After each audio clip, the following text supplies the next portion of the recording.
SP madam हर रोज एक भिखारी को खाना देती थी, चुपचाप बिना कुछ कहे, जैसे कोई कर्ज अदा कर रही हो। कई बार लोगों ने पूछा कौन है ये, लेकिन उन्होंने कभी जवाब नहीं दिया। फिर एक दिन वही भिखारी बोला, मैडम मुझसे शादी कर लो। चारों तरफ सन्नाटा छा गया। उसके लफ्जों में मजाक कम और हक का एहसास ज्यादा था। लोगों ने हंसकर टाल दिया, पर मैडम का चेहरा जर्द पड़ गया, जैसे कोई भूला हुआ अतीत फिर से सामने आ खड़ा हुआ हो। क्या ये सिर्फ एक पागल की बकवास थी, या वो रिश्ता जिसे वर्दी और वक्त ने छीन लिया था? हर सुबह शहर के सबसे व्यस्त चौराहे पर एक काली स्कॉर्पियो आकर रुकती और उसमें से उतरती थीं एसपी काव्या शेरगिल, सख्त मिजाज, बेदागा ईमानदार और जनता की पसंदीदा एसपी मैडम। रोज की तरह वो सड़क किनारे बैठे एक खामोश फकीर को चुपचाप कुछ रुपए थमाती, जिसे वो सिर झुकाकर स्वीकार करता, बिना कुछ कहे, बिना कुछ मांगे। उसकी आंखों में हर रोज कोई अनकहा दर्द तैरता था। 2 साल पहले अपने पति की रहस्यमयी मौत के बाद काव्या की जिंदगी जैसे थम गई थी, मगर उन्होंने कभी अपने कर्तव्य की डगर नहीं छोड़ी। एक दिन हल्की बारिश की बूंदों के बीच फकीर ने पहली बार कुछ कहा, मैडम मुझसे निकाह कर लीजिए। काव्या ठिठकी, फिर हल्के से मुस्कुराकर बात को टाल गई। मगर इस बार फकीर ने रुपये नहीं लिए, बस चुपचाप बैठा रहा। अगले दिन उसने धीमे स्वर में कहा, अगर आप मुझे एक मौका दें तो मैं आपके लिए कुछ कर सकता हूँ। काव्या भड़क उठी, लेकिन तभी फकीर बोला, मैं एक बड़ा गुनाह होने से पहले आपको उसकी खबर दे सकता हूँ। अब काव्या सतर्क हो गई। एक फकीर और अपराध की जानकारी, ये अब महज रोज की आदत नहीं थी,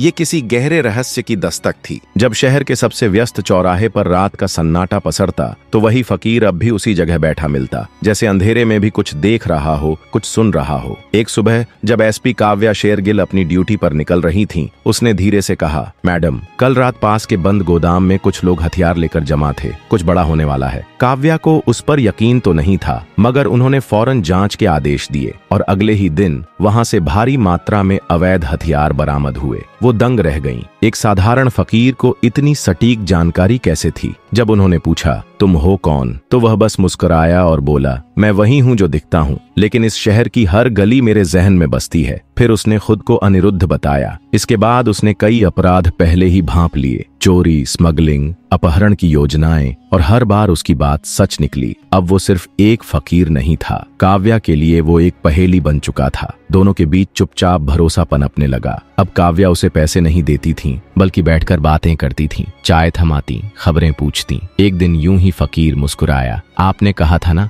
बारिश में कॉफी पीने का मजा ही कुछ और होता है। वो बातें अब सिर्फ बातें नहीं रह गई थीं, कोई पुराना रिश्ता धीरे धीरे उभरने लगा था। काव्या शेरगिल सन्न रह गईं। ये बात तो उन्होंने सिर्फ रथित तिवारी से कभी कही थी और किसी को नहीं, पर उन्होंने खुद को संभाल लिया और मुस्कुराकर बोली, शायद तुमने मुझे कभी फोन पर बात करते सुना होगा। लेकिन सवाल उनके मन में बीज की तरह जम चुका था। फिर एक रात जब थाने से लौटते वक्त काव्या की गाड़ी सुनसान सड़क पर अचानक बंद हो गई। बारिश भी तेज हो रही थी। वो अकेली और असहाय खड़ी थी। तभी जैसे अंधेरे को चीरते हुए वही फकीर वहां आ पहुंचा। मैडम इस वक्त आप अकेली नहीं होनी चाहिए थी, उसने गाड़ी खोलते हुए कहा। उसके शब्दों में एक ऐसी परवाह थी जो किसी अजनबी की नहीं हो सकती। काव्या ने उस रात उसे अपने घर चलने का आग्रह किया। पहले तो उसने इनकार किया, लेकिन आखिरकार मान गया। घर पहुंचकर उन्होंने उसे गर्म खाना परोसा। पहला निवाला लेते ही फकीर ने कहा, ये स्वाद जैसे किसी भूले हुए समय की याद लौट आई हो। काव्या का दिल धक से रह गया। उन्होंने कुछ नहीं कहा, लेकिन मन में सवालों की आंधी चल रही थी। अगले ही दिन उन्होंने अपने पुराने दोस्त और फोरेंसिक विशेषज्ञ शौर्य मल्होत्रा को बुलाया। उन्हें फकीर की चुपके से ली गई तस्वीर दिखाई। शौर्य तस्वीर को गौर से देखते हुए बोला, चेहरा जाना पहचाना लग रहा है, लेकिन कुछ पक्का नहीं कह सकता। मुझे डीएनए या फिंगरप्रिंट जैसे सैंपल चाहिए होंगे। काव्या उलझन में थी। वो नहीं चाहती थी कि फकीर को शक हो कि वह जांच के घेरे में है। फिर उन्होंने एक योजना बनाई। एक दिन उन्होंने फकीर को अपने पास बुलाया और कहा, तुम्हें एक नई जिंदगी की शुरुआत करने का मौका देना चाहती हूँ। यहीं रहो मेरे साथ, एक बेहतर जिंदगी के लिए। फकीर ने थोड़ी देर चुप रहकर देखा, फिर सहमति में सिर हिला दिया। अब काव्या शेरगिल के लिए सच्चाई और भी करीब थी, लेकिन वो जानती थीं यह सफर आसान नहीं होगा। हर जवाब से पहले सवालों की एक और परत खुलने वाली थी। अब काव्या शेरगिल के घर में अनिरुद्ध का आना जाना एक आम बात हो गई थी। उसने खुद को सिर्फ एक फकीर नहीं, बल्कि एक भटका हुआ मुसाफिर बताया था। काव्या ने उसे अपने घर के पिछवाड़े एक छोटा कमरा दे दिया था, एक शांत कोना जहां कोई उसे सवालों की नजरों से न घूरे। शुरुआत में अनिरुद्ध ने बहुत मना किया, लेकिन काव्या शेरगिल के जोर देने पर उसने सिर झुका लिया। पर पर उनके दिल में सिर्फ करुणा नहीं थी, जिज्ञासा भी थी। ये आदमी जो भीड़ में गुमनाम बैठा रहता है, कैसे शहर के सबसे गहरे राज्यों से वाकिफ है, और क्यों हर बार उसकी बातों में रथित तिवारी की एक झलक दिख जाती है। अनिरुद्ध अब उनके घर का हिस्सा था, लेकिन उसका दिन अब भी उसी पुराने अंदाज में बीतता। सुबह निकलता, सिग्नल के पास बैठता, राहगीरों से चंद सिक्के मांगता और शाम ढलते ही वापस लौट आता। एक दिन काव्या ने उससे सीधा सवाल किया, अब जब तुम्हारे पास रहने को जगह है, खाने को खाना है, तो फिर भी तुम उसी चौराहे पर क्यों जाते हो? अनिरुद्ध बस मुस्कुराया और बोला, मैडम, वो सिग्नल ही मेरा सच है, मैं वहाँ जो हूँ वही हूँ। इसी बीच एक शाम काव्या शेरगिल को थाने से तत्काल सूचना मिली। नरेन माथुर नामक एक नामी व्यवसायी के गोदाम में भीषण आग लग गई थी। वही गोदाम जिसमें कुछ सप्ताह पहले अनिरुद्ध की सूचना पर हथियारों का जखीरा मिला था। काव्या बिना देरी किए मौके पर पहुंची। गोदाम का आधा हिस्सा राख में बदल चुका था, लेकिन उस खाक के ढेर में जो मिला उसने उनके होश उड़ा दिए। जले हुए दस्तावेजों के बीच एक तस्वीर बच गई थी, एक युवक की जिसका चेहरा हूबहू रथित तिवारी से मेल खाता था। तस्वीर के पीछे लिखा था, रथित तिवारी 2019 अग्रवाल एंटरप्राइजेज। काव्या शेरगिल के हाथ कांपने लगे। उन्होंने तस्वीर को संभाल कर बैग में रखा और लौट आईं। उस रात नींद तो दूर, आंखें तक नहीं झपकी। क्या ये रथित तिवारी की ही तस्वीर है? अगर वो जिंदा था तो कार एक्सीडेंट में किसकी लाश मिली थी, और नरेन माथुर का इससे क्या ताल्लुक है? इन सवालों ने उन्हें चैन से बैठने नहीं दिया। अगले दिन काव्या ने तय किया कि अनिरुद्ध से बात की जाएगी, लेकिन जब वह सिग्नल पहुंची, अनिरुद्ध वहां नहीं था। पूरा दिन वह इधर उधर भटकती रही। सिग्नल, मंदिर की सीढ़ियां, पुराने फुटपाथ, हर उस जगह जहां अनिरुद्ध कभी बैठा करता था, लेकिन वह जैसे गायब हो चुका था। शाम को थकी हुई जब काव्या घर लौटी तो देखा कि अनिरुद्ध उनके दरवाजे पर बैठा था। उसका चेहरा थका हुआ था, कपड़े मैले, आंखों में कोई बोझ। तुम कहाँ थे? काव्या ने पूछा। अनिरुद्ध ने नजरें झुका ली। कुछ जरूरी काम था मैडम, आप परेशान मत हो। काव्या उससे तस्वीर के बारे में पूछना चाहती थी, लेकिन ठहर गई। बस एक साधारण सा सवाल किया, तुम नरेन माथुर को जानते हो? अनिरुद्ध कुछ पल चुप रहा, फिर काव्या की आंखों में गहराई से झांकते हुए बोला, इस शहर में शायद ही कोई हो जो उसे न जानता हो। बड़ा आदमी है। उसके लहजे में कुछ था, जैसे कोई छुपी हुई चुभन, या शायद कोई ऐसा डर जो अब तक दफन था। काव्या की बेचैनी बढ़ गई। अगले ही कुछ दिनों में नरेन माथुर के गोदाम में लगी आग की जांच तेज कर दी गई। शुरुआती रिपोर्ट्स में सामने आया कि ये महज कोई हादसा नहीं था। गोदाम को जानबूझकर आग लगाई गई थी। गवाहों ने बताया कि रात के अंधेरे में एक अजनबी को वहां भटकते देखा गया था, लंबा चोगा पहने हुए और सिर पर एक पुराना फटा हुआ साफा, हूबहू वैसा जैसा अनिरुद्ध अक्सर पहनता है। अब शक की लकीरें गहराने लगी थीं। काव्या शेरगिल समझ चुकी थीं, अनिरुद्ध सिर्फ वो नहीं है जो वो खुद को बताता है, बल्कि शायद वो कुछ और था, कुछ ऐसा जो अब भी अतीत की राख से उठ रहा था। काव्या शेरगिल अब इस बात को नजरअंदाज नहीं कर सकती थीं कि अनिरुद्ध के इर्द गिर्द कुछ तो असामान्य है। उन्होंने अपने भरोसेमंद गुप्त अधिकारी प्रवीण बंसल को आदेश दिया, हर मूवमेंट ट्रैक करो, वो आखिर रात को जाता कहाँ है। कुछ ही दिन में प्रवीण ने रिपोर्ट दी, मैडम, हर रात वो एक पुराने खंडहर में जाता है। वहाँ कुछ अजनबी लोग उससे मिलते हैं, बातचीत होती है, लेकिन क्या, ये समझ नहीं आता। अब ये खेल और भी पेचीदा हो चला था। काव्या ने बिना वक्त गंवाए खुद उस खंडहर का निरीक्षण किया। खंडहर में धूल, दीवारों पर टूटे निशान और फर्श पर बिखरे कुछ जले हुए कागज। उन्हीं में एक कोने से कुछ पुराने दस्तावेज मिले, अग्रवाल एंटरप्राइजेज की काली करतूतों का कच्चा चिट्ठा। लेकिन जो चीज सबसे ज्यादा चौंकाने वाली थी वो एक पुराना खत था, जिस पर लिखा था,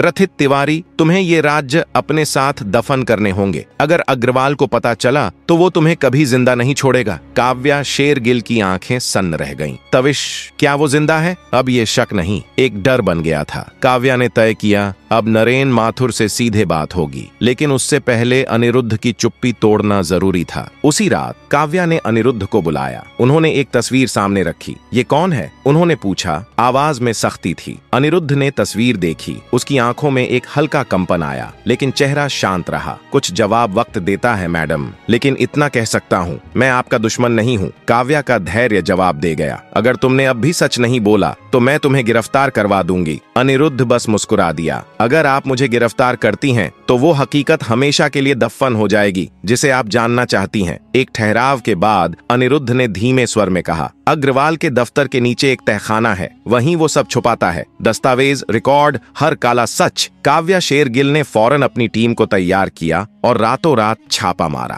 तहखाने में वो सारे सबूत थे जिनकी उन्हें तलाश थी। छापे के बाद नरेन माथुर गिरफ्तार कर लिया गया, लेकिन सब कुछ पाने के बाद भी काव्या को चैन नहीं मिला। दिल अब भी बेचैन था, दिमाग सवालों से भरा। उन्होंने अपने करीबी फॉरेंसिक एक्सपर्ट शौर्य मल्होत्रा को बुलाया और कहा, मुझे इस आदमी की पहचान चाहिए, जो भी टेस्ट करना पड़े करो। अनिरुद्ध का डीएनए नमूना लिया गया, लेकिन नतीजे में वक्त लगना तय था। कुछ ही दिन बाद काव्या शेरगिल के मोबाइल पर एक अनजान नंबर से कॉल आया। दूसरी ओर एक भारी और चेतावनी भरी आवाज थी, मैडम एसपी, बहुत तेज हो गई हो, लेकिन सच जानने की कीमत होती है। अनिरुद्ध को छोड़ दो वरना अंजाम भुगतोगी। कॉल कट गया। अब काव्या को साफ समझ में आ गया, अनिरुद्ध कोई मामूली भिखारी नहीं है, उसके पीछे कुछ बहुत गहरा और बड़ा छुपा है। पर अब पीछे हटने का सवाल ही नहीं था। हर दिन, हर रात उनके मन में एक ही सवाल गूंजता, वो कौन है? उसकी आंखें, उसका लहजा, क्या वो वाकई रथित तिवारी है? इसी बीच अनिरुद्ध की हरकतें पहले से भी ज्यादा रहस्यमयी हो गई थीं। दिन में चौराहे पर बैठता, रात को वापसी, लेकिन अब उसकी आंखों में कुछ बदल चुका था। एक गहरी शांति, जैसे किसी अनसुलझे सवाल का जवाब उसे मिल चुका हो। सच ये था, अनिरुद्ध वही था जिसे काव्या शेरगिल ने 2 साल पहले एक कार हादसे में खो दिया था। अनिरुद्ध यानी रथित तिवारी हादसा नहीं था, बल्कि एक सुनियोजित हत्या जो नाकाम रही। अब काव्या को एक और धमकी मिली, अगर अनिरुद्ध तुम्हारे घर में रहा तो अगला निशाना तुम हो सकती हो। लेकिन इस बार उन्होंने फोन पर ठंडी लेकिन दृढ़ आवाज में जवाब दिया, किसी और से डराया जा सकता है, मुझसे नहीं। कॉल जैसे ही खत्म हुई, काव्या शेरगिल की आंखों में अलर्ट की लाल बत्ती जल उठी। बिना देर किए उन्होंने अपनी साइबर यूनिट को एक्टिवेट किया और उस अज्ञात कॉल को ट्रेस करने का आदेश दिया। कुछ ही देर में रिपोर्ट आई, कॉल की लोकेशन एक सुनसान गोदाम की थी जो नरेन माथुर की कंपनी की संपत्ति के तौर पर रजिस्टर्ड था। यह जानकर काव्या को यकीन हो गया कि विवेक के गिरफ्त में होने के बावजूद उसका नेटवर्क अभी भी सक्रिय है। और जो बात सबसे ज्यादा परेशान कर रही थी, क्या अनिरुद्ध भी इस खेल का हिस्सा है? उधर रथित तिवारी, जो अब अनिरुद्ध की पहचान में छुपा था, जानता था कि असली शिकार अभी जिंदा है। वह शख्स जिसने उसकी जिंदगी, नाम और रिश्ता सब छीन लिया, वो अब काव्या शेरगिल को भी निशाना बना रहा था। चौराहे पर भिखारी की जिंदगी जीते हुए रथित तिवारी ने जो जानकारियां इकट्ठी की थीं, उनसे साफ था कि नरेन माथुर तो केवल एक प्यादा था, असली बाजी किसी और के हाथ में थी। एक ऐसा चेहरा जो अब तक अंधेरे में था। रथित तिवारी को एहसास था कि अब काव्या को सब सच बताना खतरनाक होगा। एक गलत कदम उसकी जान पर भारी पड़ सकता है। लेकिन वक्त की रेत अब मुट्ठी से फिसल रही थी। अगली ही शाम अनिरुद्ध ने काव्या को एक और सूचना दी, एक पुराने फैक्ट्री में हथियारों का बड़ा लेन देन होने वाला है। काव्या ने अपनी यूनिट को सक्रिय किया और ऑपरेशन का नेतृत्व खुद संभाला। फैक्ट्री में छापा पड़ा और कई अपराधी पकड़े गए, मगर वहीं एक गिरफ्तार व्यक्ति ने ऐसा राज उगला जिसने सभी को चौंका दिया। इस सौदे का मास्टरमाइंड कभी खुद सामने नहीं आता, लेकिन उसे उस भिखारी के बारे में सब पता है जिसे तुम अनिरुद्ध कहती हो। काव्या शेरगिल की रगों में सिहरन दौड़ गई। क्या अनिरुद्ध सच में खतरे में है, या यह सब कुछ उसके ही इशारों पर चल रहा है? मन में द्वंद्व शुरू हो गया था। एक तरफ वही अनिरुद्ध था जिसने कई अहम जानकारियां देकर बड़े अपराध रोके,